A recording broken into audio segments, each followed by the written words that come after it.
Good morning, good morning, good morning. I am headed to the office and I thought about something today because of a conversation, actually a number of conversations that I've had over the past few years and more so over the past few days. I wanted to change gears for a moment because we've been talking about COVID-19 and I wanted to talk about something that I'm passionate about, and I've shared that I am a human resource professional and I'm a human resource supervisor for the transportation company that's governed under the Delaware Department of Transportation and provides service to the entire state of Delaware.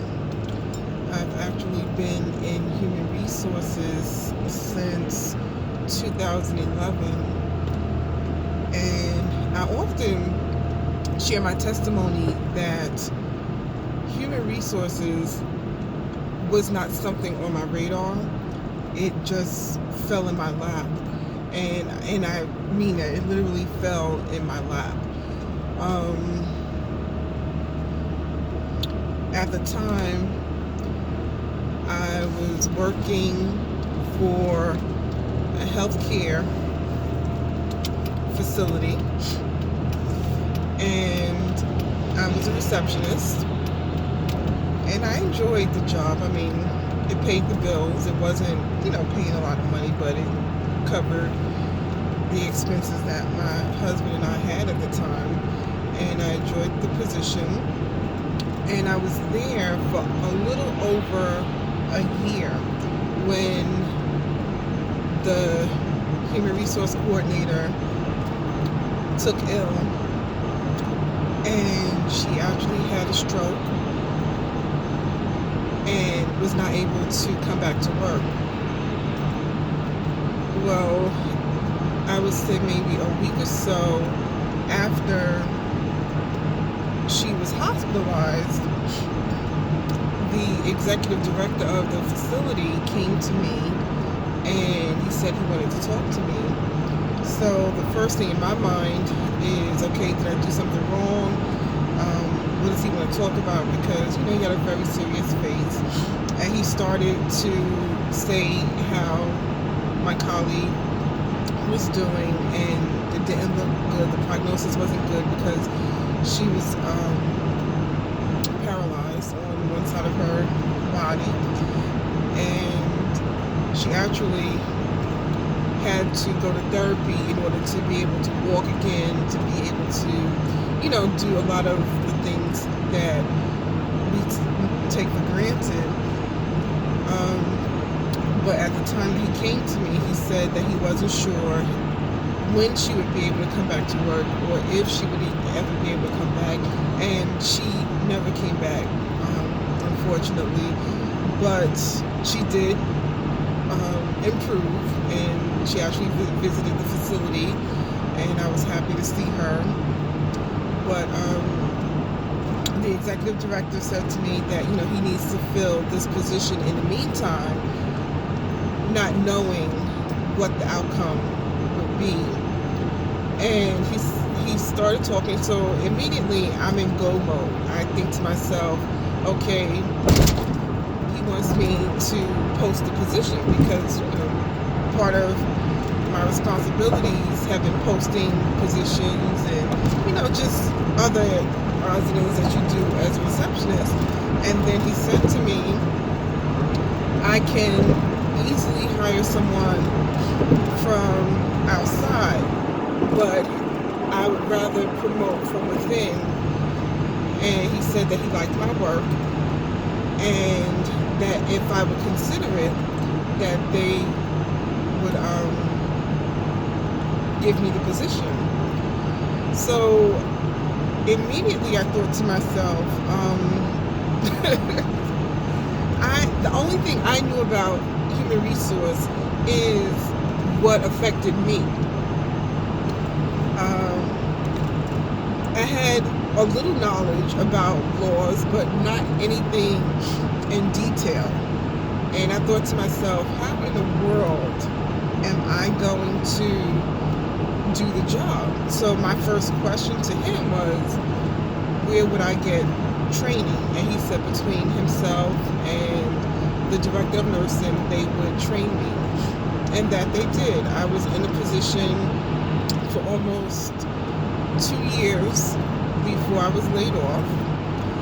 And I enjoyed the job. I learned a lot. And it was something, again, that I didn't even consider. But once I did it, I said, oh, this is something, I like this. And it wasn't again until I came to Delaware that I obtained another human resource position prior to the one that I'm in now. And that again, I was assisting the business manager who handled the human resource functions. And in that position I liked as well. I was also in the healthcare industry. And the chief human resource officer decided that he wanted to split the responsibilities because the business manager was not originally hired to carry out the HR functions of the facility. She was supposed to be the business manager, and it was a lot on her. And when I came into the position that I was in as her assistant, I implemented a lot of things to take off her plate because I was familiar with human resource. I was able to implement things to make it a lot easier for her, but eventually the chief of human resource decided to make it 2 separate positions, and I was promoted after 6 months to the human resource coordinator, and I single-handedly ran the entire department by myself for a good while until I said, okay, enough is enough. And I decided to move on. I moved into another position with the state of Delaware, a human resource position handling benefits. And I was in that position for over a year. And that job prepared me for where I am now. It prepared me a lot between the workload, learning to manage different tasks at the same time. You always hear companies throw around multitasking. Well, that position was the height of multitasking and switching priorities and knowing how to manage the workload. So it actually prepared me for what I'm doing now. But in the position I'm in now, I oversee the recruiting aspect of it. And recruiting is very, very important. And it's something I realized that if your company doesn't have a good recruiting process, it can sink. And I'm not just talking about being visible to applicants, but I'm also talking about how you choose candidates. And that's what I wanted to talk about today. And actually, I wanted to speak to applicants because right now, what's happening is we have a lot of states that are implementing stay-at-home orders. So we have a lot of people who are unemployed. The unemployment rate, oh my gosh, it skyrocketed because of the pandemic. In many states, only essential, or what's considered essential businesses, are allowed to continue operating. So we have a lot of people right now who are unemployed and who are probably looking for employment, and they're going to be competing with thousands and thousands of people for the same positions. If anyone thought it was difficult to find a job before, once the economy is back on its feet and we're past this pandemic, it's going to be even more difficult. And you can either sink or swim. So, one of the things that I've noticed, I'm from New York City, and of course I moved to Delaware in the middle of the country. Where I'm surrounded by farms where I live. So that just gives you an idea of what a big change that we made moving here. But one of the things that I've noticed when we moved here, when I started working in the HR position that I first obtained here, is how people present themselves. And I'm talking about from the moment they hand in their application or resume. I've seen so many applications and resumes that were inefficient. So many. And when I say inefficient, when you apply for a position, you want to make sure that you put your best foot forward. You want to make sure that you don't, as the candidate, give a reason for a hiring manager to not want to consider you. So I'll give you examples of things that I've seen over the years that I've been here. It is never acceptable to hand in a copy of your resume with things scratched out on it. So if your cell phone number changed, or if you moved, or whatever the circumstances are, it's never acceptable to scratch anything out on your resume and hand it in as part of your application to a position.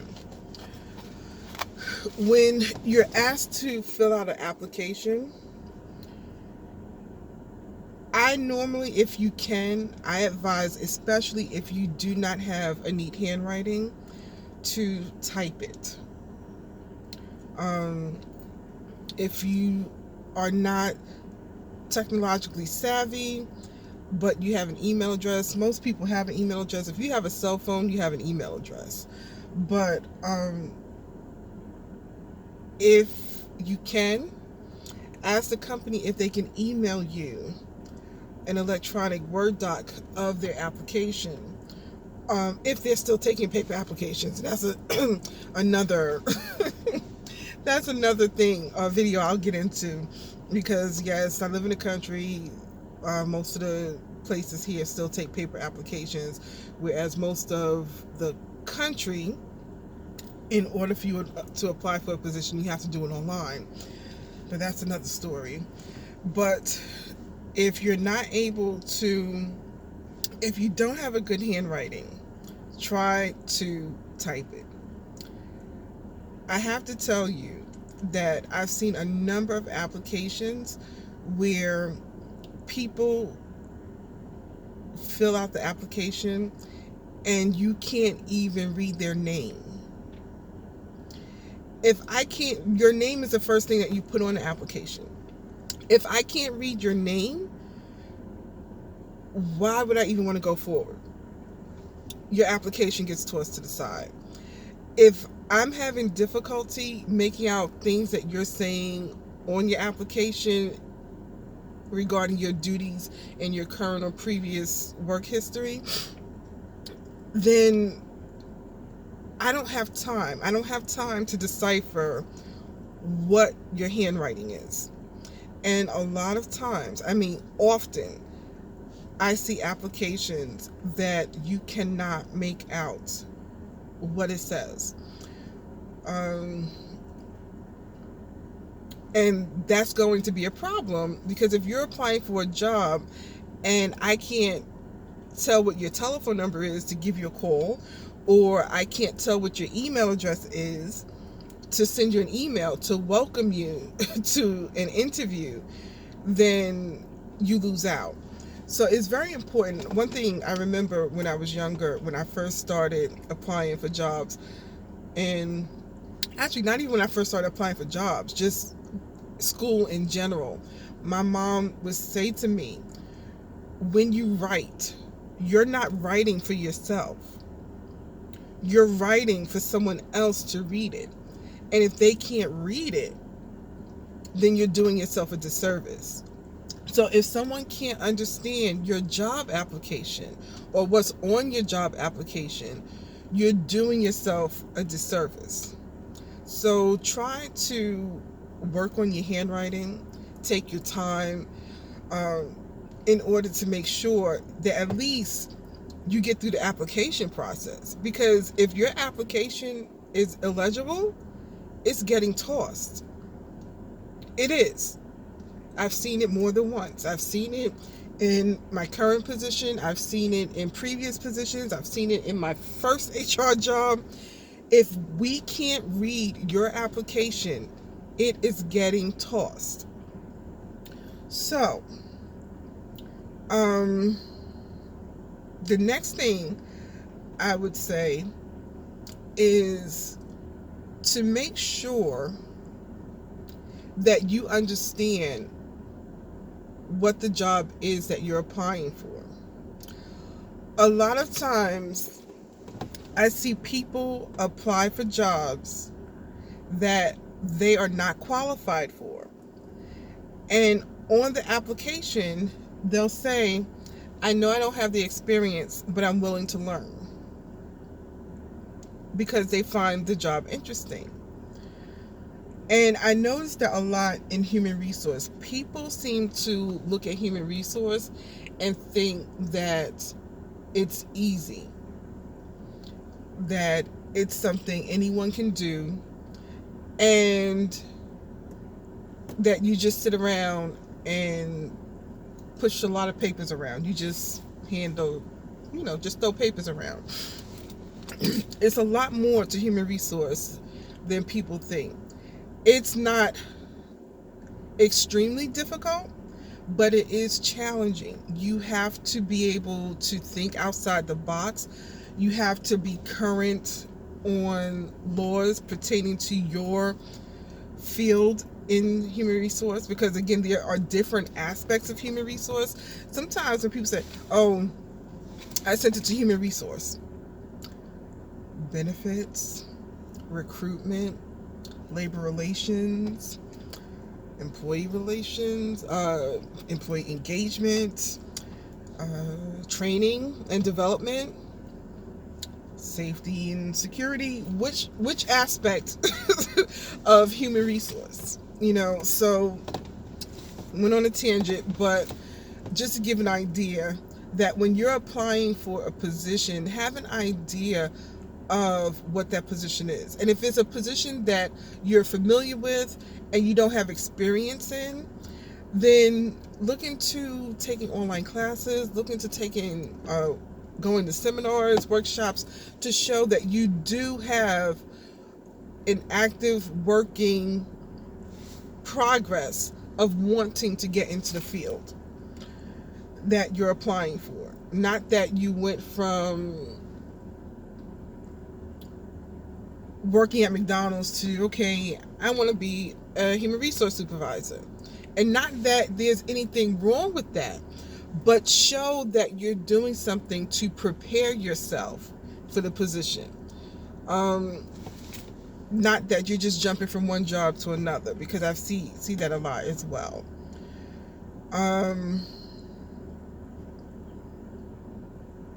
What I see also is people who, once they get past the application process, they get welcomed to an interview, they shoot themselves in the foot by how they show up to the interview.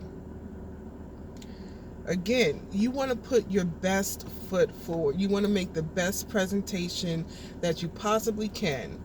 And if there are many people applying for the position and you show up in jeans and a t-shirt to the interview, all the panel is going to remember is that you showed up to the interview in jeans and a t-shirt.